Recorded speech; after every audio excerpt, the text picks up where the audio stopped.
Hello, my name is Bob Covel. I'm going to read two of my poems today. The first one is from my first book, String Theory, and the poem is called Cleaning Gutters. And it actually has a strong influence from James Dickey, especially in the rhythms, but also in some of the images. So, Cleaning Gutters. I stand at the top of the ladder with my hands full of muck from the gutter. The sun whispers through shining needles, belying the winter solstice. Brown leaves rattle in oak trees next to slivers of evergreen, shimmering in the sibilant light with shades. I stand on a rung under heaven, mortality filling my hands.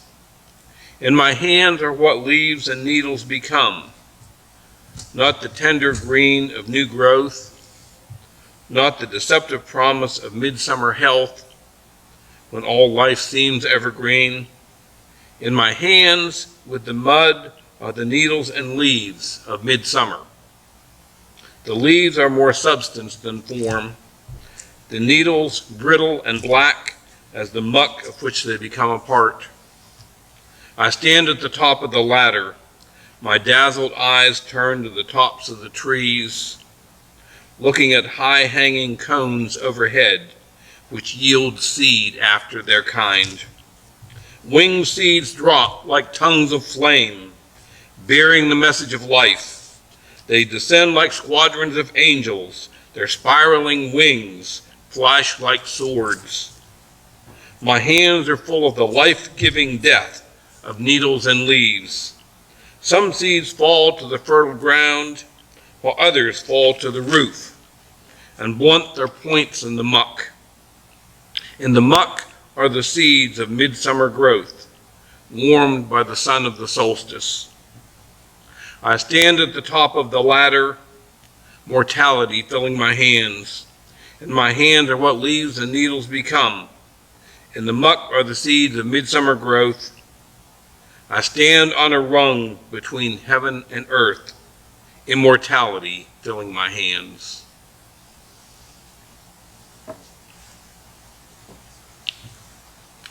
Now, the next poem is from my most recent book, Chimes Whisper Silence, and it is about being a child of the 60s and a member of the Woodstock generation.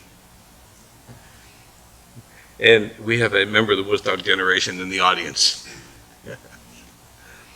And the poem is called 1969.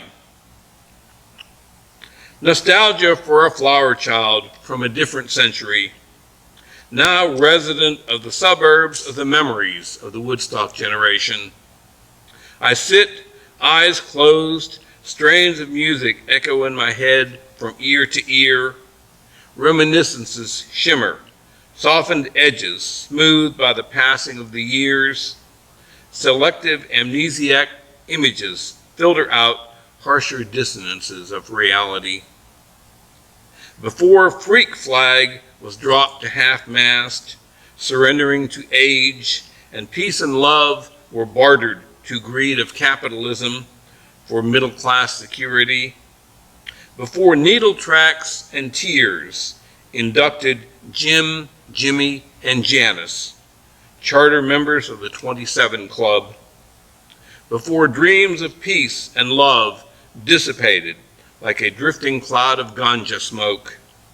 As the battles in the rice paddies, the streets of Watts in Chicago gave way to détente and compromise. Before drum beats gave way to tick of time, and baby boomers settled in to Medicare and mediocrity.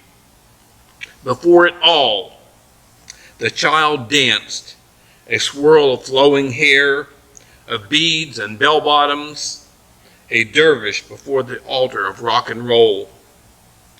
Behind lines and wrinkles in the mirror, behind dimming eyes and failing ears, limbs slowed by touch of time, the child still pirouettes and leaps.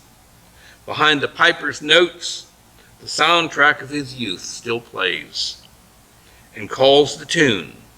Notes and swirls of sound still charm his feet to prance down the golden path back to the garden again. Thank you. My books are available on Amazon, and I hope you enjoyed the poetry.